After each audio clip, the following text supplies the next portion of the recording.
Oke saudara, kita berdoa dulu. Tuhan Yesus, terima kasih kami punya kesempatan lagi belajar firman-Mu. Hari ini kami akan belajar tentang bagaimana Engkau menderita bagi kami. Kasih-Mu yang begitu besar bagi kami. Dan bagaimana proses yang Engkau jalani untuk kami. Dan bagaimana murid-murid Engkau mengkhianati Engkau. Bahkan Petrus, bahkan Yudas, dan kami pelajari. Dan bagaimana kami bisa bertobat dan berbalik kepadamu. Tuhan Yesus, terima kasih. Berkatilah pengajaran ini sehingga hari ini kami mendapatkan kebenaran spiritual tentang Engkau. Terima kasih Tuhan Yesus, dalam nama-Mu kami berdoa. Amin. Saudara, ini adalah malam mereka menangkap Allah. Jadi Lukas 22 bagian keduanya, bagian belakangnya 39 sampai 71. Nah, saudara, mungkin cara yang terbaik untuk memahami pelajaran spiritual di balik peristiwa tragis malam itu adalah dengan berfokus pada simbol-simbol yang muncul dalam narasi. Alkitab adalah buku bergambar sekaligus buku sejarah dan biografi, dan gambar-gambar ini dapat menyampaikan banyak hal kepada kita. Dalam bagian ini, ada 6 simbol yang dapat membantu kita lebih memahami penderitaan dan kematian Tuhan kita. Simbol-simbol tersebut meliputi taman yang sunyi, cawan yang mahal, ciuman yang munafik, pedang yang tidak berguna, ayam jantan yang berkokok, dan tahta yang mulia. Ya, jadi pertama taman yang sunyi, 22 ayat 39, cawan yang mahal 40 sampai 46, ciuman yang munafik 47 sampai 48, pedang yang tidak berguna 49 sampai 53, ayam jantan yang berkokok 54 sampai 62, tahta yang mulia 63 sampai 71. Oke, kita mulai dulu pada yang pertama, taman yang sunyi. Lukas 22 ayat 39 sampai 40. Lalu pergilah Yesus keluar kota, dan sebagaimana biasanya ia menuju Bukit Zaitun. Murid-muridnya juga mengikuti dia. Setelah tiba di tempat itu, ia berkata kepada mereka, berdoalah supaya kamu jangan jatuh ke dalam percobaan. Ya, ini adalah di dalam Bukit Zaitun, dia ada nama taman, yaitu Taman Getsemani, taman yang memproses biji zaitun. Ya, Getsemani. Anak manusia meninggalkan loteng atas dan pergi bersama murid-muridnya ke Taman Getsemani di Bukit Zaitun. Ini adalah tempat peristirahatannya yang biasa ketika dia berada di Yerusalem. Yudas tahu Tuhan akan berada di sana, jadi dia mengkhianati, kasih tahu orang Romawi agar bisa menangkap Yesus tanpa orang-orang lain tahu. Ya, jadi mengetahui Tuhan akan berada di sana, Yudas memimpin pasukan tentara Romawi dan penjaga bait suci ke taman untuk menangkap Yesus, yang dengan rela menyerahkan dirinya ke tangan mereka. Saudara, mengapa taman? Saudara, sejarah manusia dimulai di sebuah taman, dan demikian dosa manusia dimulai dari sebuah taman. Tempatnya manusia itu waktu Tuhan ciptakan itu adalah di taman. Kalau misalnya malaikat atau roh-roh yang tidak kelihatan itu tempatnya di gunung. Makanya sekarang banyak orang ke gunung itu untuk ke tempatnya mereka. Tempatnya manusia di taman, tempatnya roh-roh, baik malaikat maupun setan adalah di gunung. Oke? Bagi orang yang ditebus, seluruh kisah akan mencapai puncaknya di sebuah kota taman nanti, di mana tidak ada dosa. Jadi nanti kita akan ada di kota taman.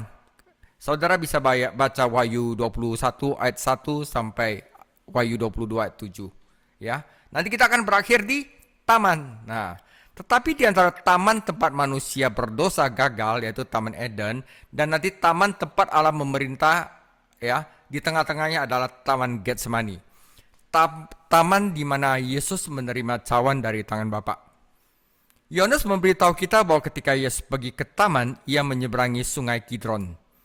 Yohanes mungkin mengingat pengalaman Raja Daud ketika ia meninggalkan Yerusalem dan melarikan diri dari putranya Absalom. Baik Daud maupun Yesus adalah raja tanpa tata, ditemani oleh teman-teman terdekat mereka dan ditolak oleh rakyat mereka sendiri. Jadi waktu Raja Daud itu hianati, ya sama seperti apa yang Yesus rasakan sekarang. Nama Kidron berarti keruh atau gelap, dan Getsemani berarti tempat pemerasan buah zaitun. Dari buah menjadi minyak. Ya, tentu nama-nama ini memiliki makna. Pemandu wisata di Yerusalem modern dapat membawa pengunjung ke 4 lokasi yang berbeda yang mengklaim sebagai Taman Getsemani kuno. Mungkin yang paling diterima secara luas dan tentu saja yang paling populer berada di tembok luar Yerusalem dekat gereja segala bangsa. Pohon-pohon zaitun di sana memang sangat tua, tetapi tidak mungkin pohon-pohon itu berasal dari zaman Yesus, karena bangsa Romawi menghancurkan semua pohon tersebut dalam invasi mereka ke Yerusalem pada tahun 70 Masehi.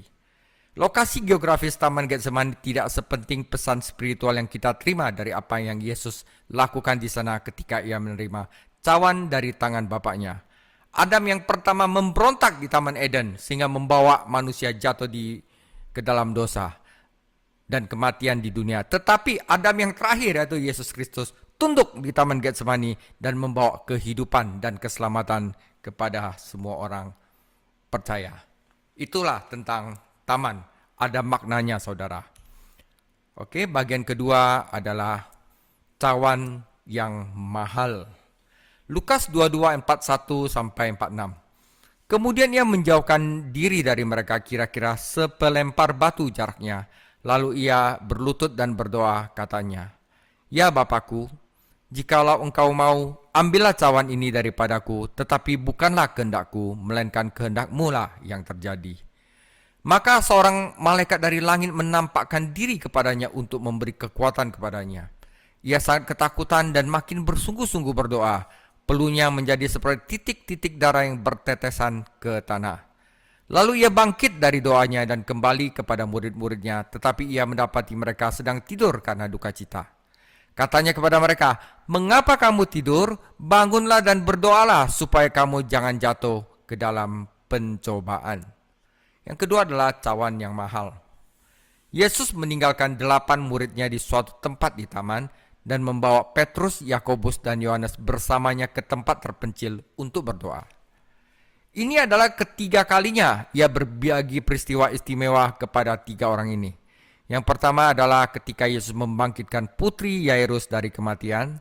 Dia kasih tahu bahwa anak manusia akan menderita dan disalibkan, tetapi 3 hari lagi bangkit. Yang kedua, ketika ia berubah rupa di hadapan mereka, ya pasti ada di transfigurasi, pasti ada pesan rohani di sini. So, Dr. G. Campbell Morgan, penafsir Alkitab asal Inggris, telah menunjukkan bahwa setiap peristiwa ini berkaitan dengan kematian. Di rumah Yairus, Yesus membuktikan dirinya menang atas kematian.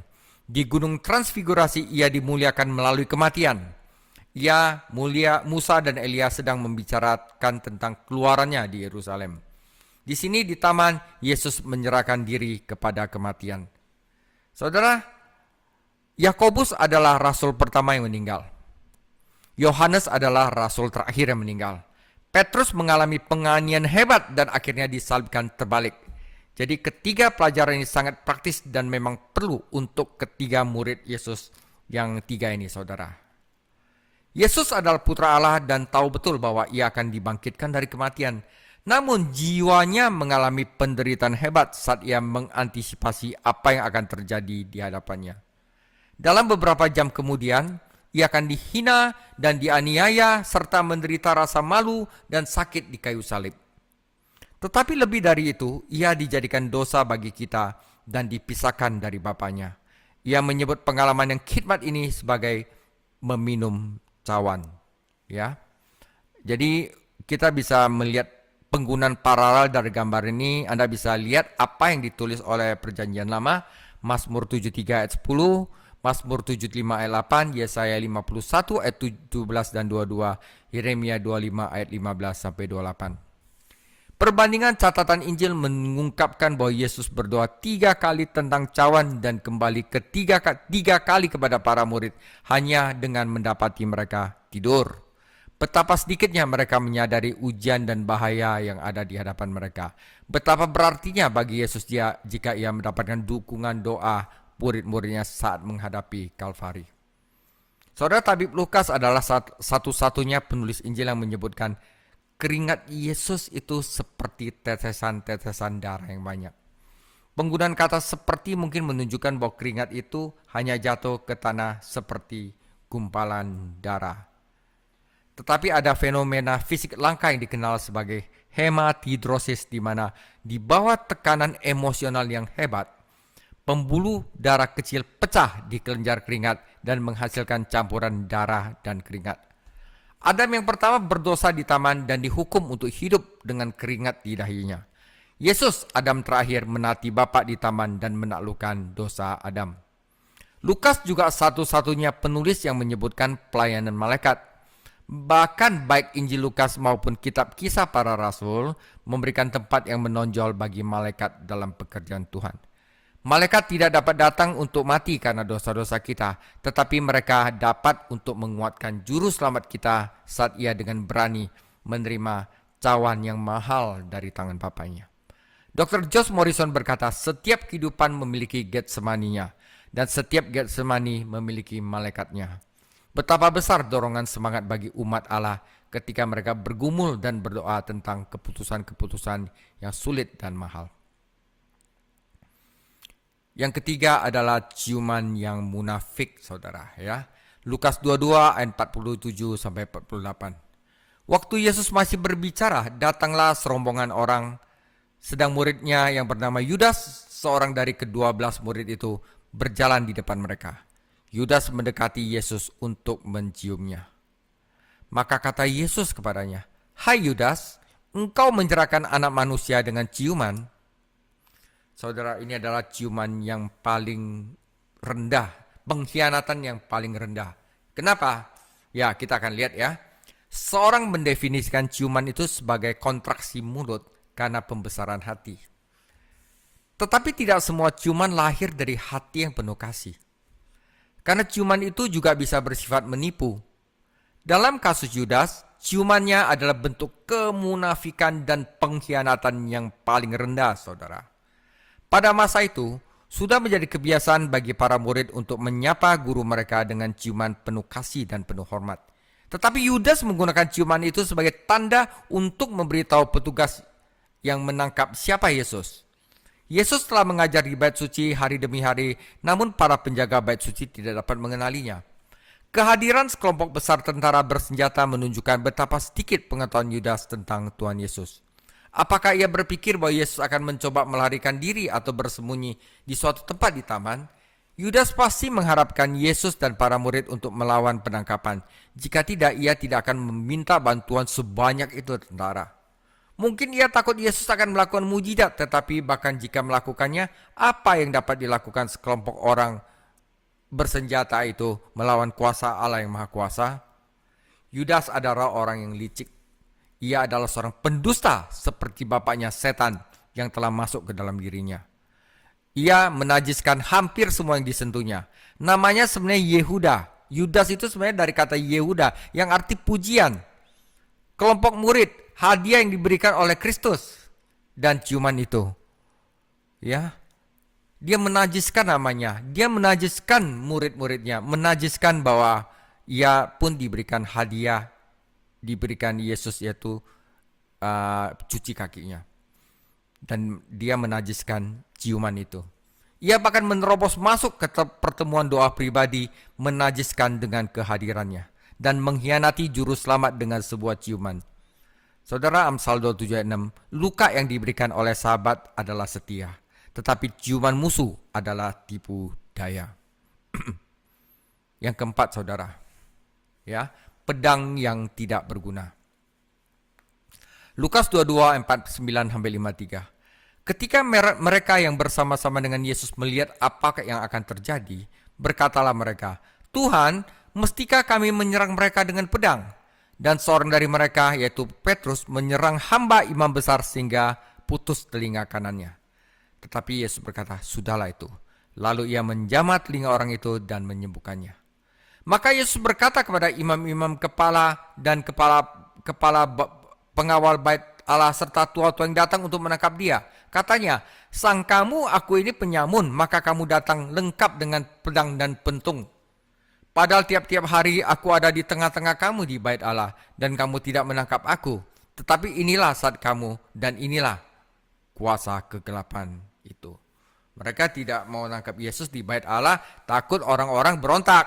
Ya, makanya dia perlu nangkap Yesus malam-malam di tengah gak ada orang. Tiba-tiba langsung diadili, dihakimi, dan disalibkan. Ya, ini adalah kegelapan. Para murid mengingat perkataannya tentang pedang. Ya, sehingga mereka bertanya kepadanya, apakah sekarang saatnya menggunakan 2 pedang? Ingat ya saudara, waktu kita belajar di loteng atas.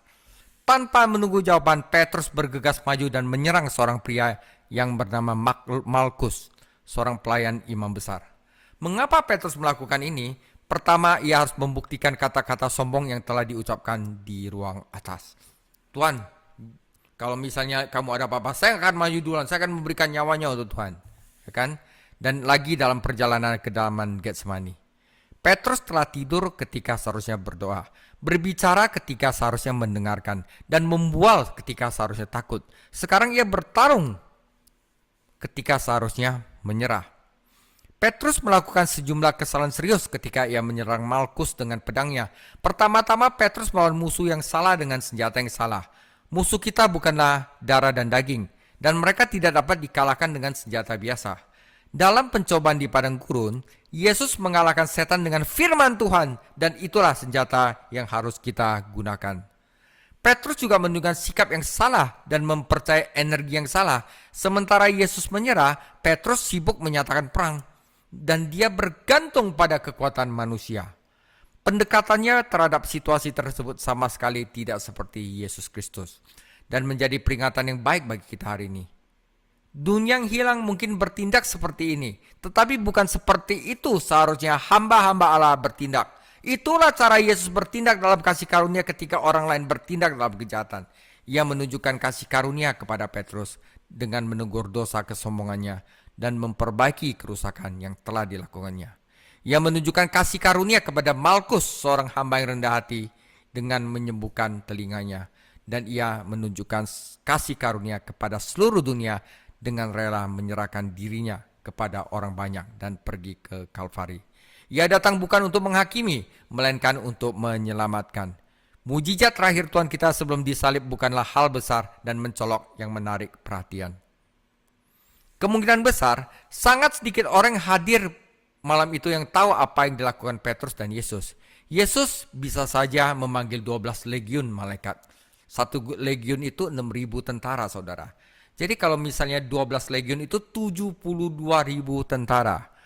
Mereka ngelihat Yesus sedang diolok-olok. Mereka lihat Yesus akan dihina. Mereka lihat Yesus itu lagi dicambuk dan raja mereka lagi menerima itu, saudara. Sekali Yesus bilang yes, 72.000 malaikat hajar mereka habis itu, saudara. Ya.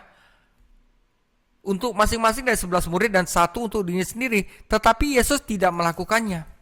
Itu saya rasa 72.000 malaikat udah siap-siap Yesus kasih aba-aba hancurkan, itu habis semua, saudara. Tetapi malaikat itu mendengarkan. Ampunilah mereka sebab mereka tidak tahu apa yang mereka perbuat.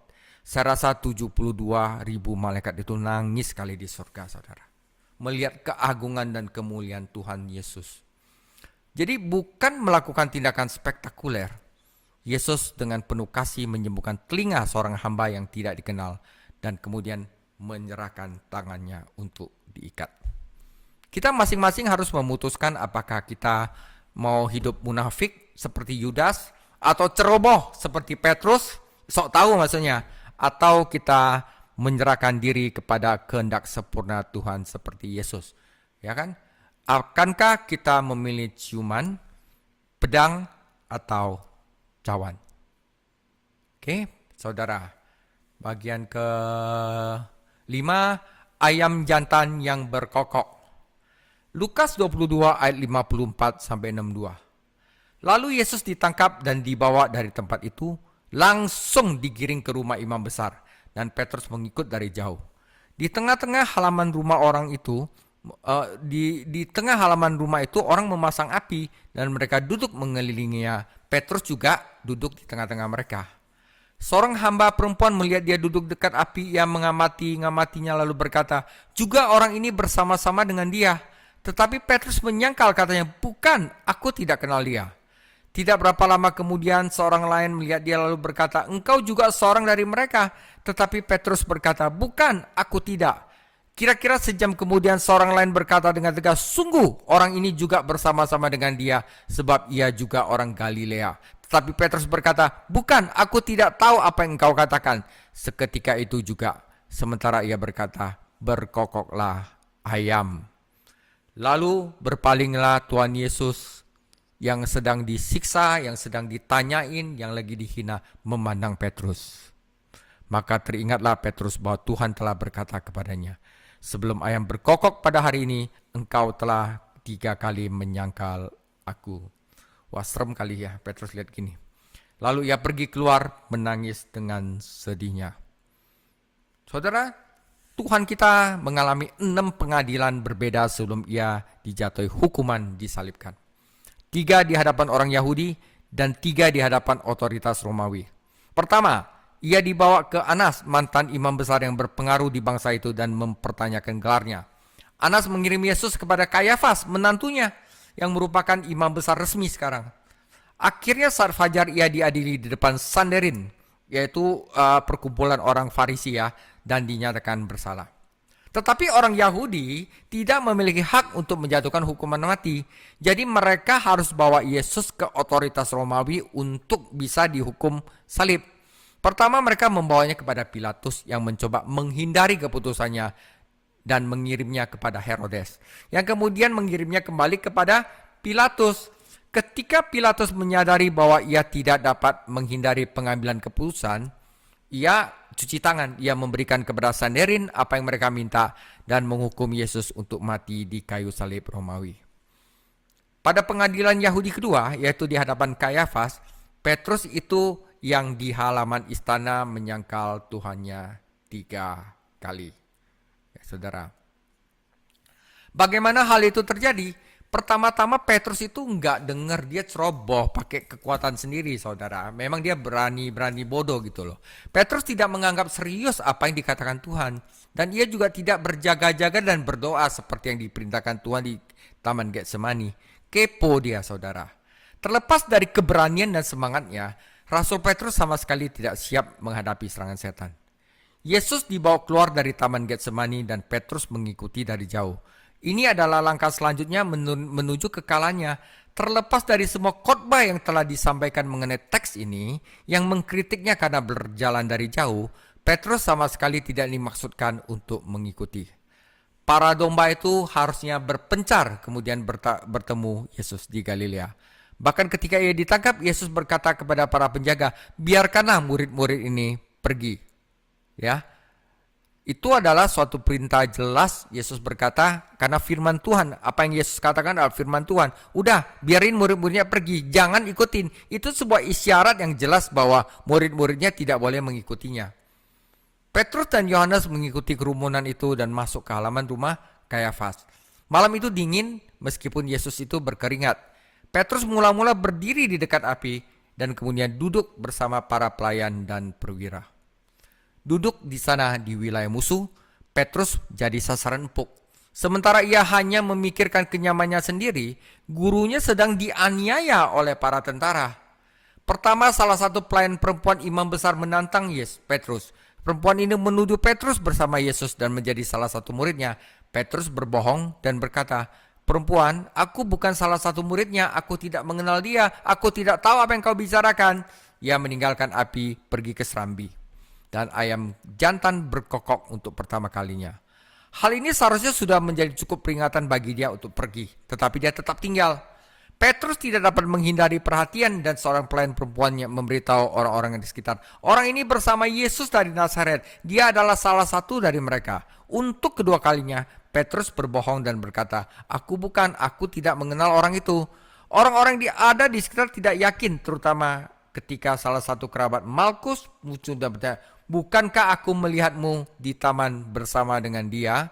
Yang lain ikut berkata, tentu saja kau salah satu dari mereka karena cara bicaramu menunjukkan identitasmu. Kamu berbicara seperti orang Galilea.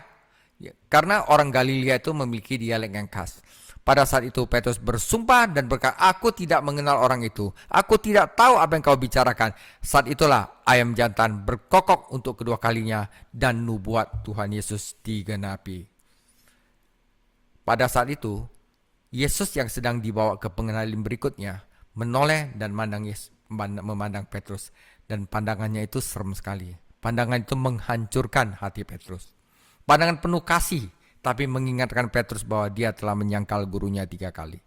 Sementara orang-orang yang berdiri di sana menyaksikan Yesus, Petrus menyelinap keluar dan pergi sambil menangis terseduh-seduh.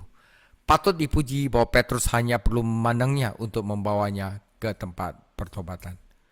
Berkokoknya seekor ayam jantan pada waktu yang tepat sementara burung-burung lain di kota tetap diam, tentu saja merupakan mujizat. Tetapi kokok ayam jantan itu jauh lebih dari sekitar mujizat yang untuk mengenapi firman Tuhan kita. Itu juga merupakan pesan khusus bagi Petrus. Pesan yang membantunya memulihkan persekutuan kembali. Dorongan apa yang diberikan kokok ayam jantan kepada Rasul Petrus? Pertama, itu merupakan jaminan baginya bahwa Yesus Kristus masih memegang kendali atas segala sesuatu meskipun ia adalah seorang tahanan, terikat dan tampak tak berdaya di hadapan para penangkapnya. Petrus dapat menyaksikan kuasa Tuhannya atas ikan, angin, gelombang, bahkan penyakit dan kematian.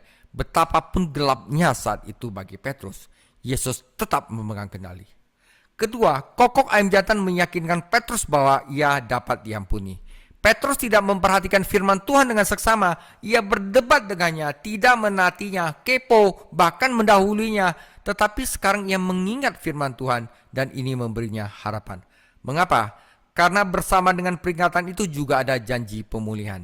Petrus bertobat dan menguatkan saudara-saudaranya. Yesus berkata, Petrus, kalau engkau sudah insaf, kuatkanlah saudara-saudaramu. Ya. Itu waktu apa yang Yesus katakan di loteng atas. Akhirnya mujizat ayam jantan memberitahu Petrus bahwa hari baru telah tiba. Karena bagaimanapun juga itu arti kokok ayam jantan setiap hari. Itu bukanlah hari baru bagi Yudas atau bagi musuh-musuh Tuhan. Tetapi itu adalah hari baru bagi Petrus saat ia bertobat dan menangis dengan getir. Saudara, Mazmur 51 ayat 17. Hati yang menghancur dan menyesali Allah tidak akan engkau hinakan. Pada hari kebangkitan, malaikat mengirimkan pesan khusus untuk menyemangati Petrus. Dan Tuhan sendiri menampakkan diri kepada Petrus pada hari itu dan memulihkan persekutuan dengannya. Setiap kita pada suatu waktu akan mengecewakan Tuhan dan kemudian mendengar dengan cara satu yang lain, kokok ayam jantan. Setan akan memberitahu kita bahwa kita telah tamat. Dia adalah ahli menciptakan keputusasaan. Saudara, di hari ini short video saya di Bible Exegesis, saya tulis tentang ahli dalam menciptakan keputusan. Itu adalah cara setan. Ya, dia akan kasih tahu bahwa kita nggak ada masa depan. Masa depan kita adalah telah hancur. Tetapi, saudara, pesan itu bukanlah pesan Tuhan Yesus kepada kita. Itu bukan akhir bagi Petrus. Pemulihannya begitu sempurna sehingga ia dapat berkata kepada orang-orang Yahudi, tetapi kamu telah menyangkal yang kudus dan yang adil. Waktu itu Petrus tidak ada kitab suci 1 Yohanes 1 ayat 9 untuk dibaca, tetapi ia mengalaminya dalam pengalaman dan di dalam hatinya sendiri, saudara. Saudara, bagian terakhir adalah tahta yang mulia. Lukas 22 ayat 63 sampai 71. Dan orang-orang menahan Yesus, mengolok-ngolokkan dia dan memukulinya. Mereka menutupi mukanya dan bertanya, cobalah katakan siapa yang memukul engkau. Dan banyak lagi suatu hujatan hinaan, saudara. Banyak lagi hujat yang diucapkan mereka kepadanya. Dan setelah hari siang berkumpullah sidang para tua-tua bangsa Yahudi dan imam-imam kepala dan ahli-ahli Taurat. Lalu mereka menghadapkan dia ke mahkamah agama berkata, jika engkau adalah Mesias, katakanlah kepada kami. Ya, mancing saudara biar cari kesalahan. Jawab Yesus, sekalipun aku mengatakannya kepada kamu, namun kamu tidak akan percaya. Dan sekalipun aku bertanya sesuatu kepadamu, kamu tidak akan menjawab.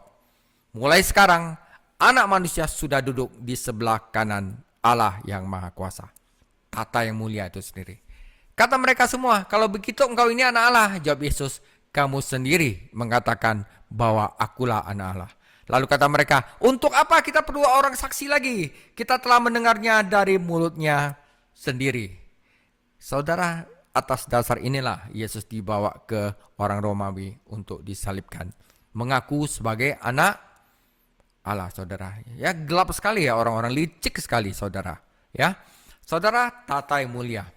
Yesus belum secara resmi dikatakan bersalah, tetapi para prajurit diizinkan untuk mengejek dan menghinanya.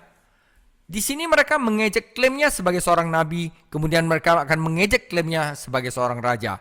Tetapi ejekan mereka meskipun berdosa sebenarnya menggenapi janji Kristus sendiri. Itu adalah teladan bagi kita tentang bagaimana kita harusnya bersikap ketika orang berdosa mengejek kita dan iman kita. Secara umum diyakini bahwa Dewan Yahudi tidak dapat memberikan suara pada kejahatan yang dapat dihukum mati pada malam itu. Sehingga para imam kepala, ahli Taurat, dan para penatu harus berkumpul kembali setelah hari terang. Apakah peraturan ini berlaku pada zaman Tuhan kita? Kita tidak yakin. Tetapi hal itu menjelaskan pertemuan Sanhedrin di pagi hari. Ini adalah puncak dari pengadilan agama dan isu kuncinya adalah apakah Yesus dari Nazaret adalah Kristus Allah.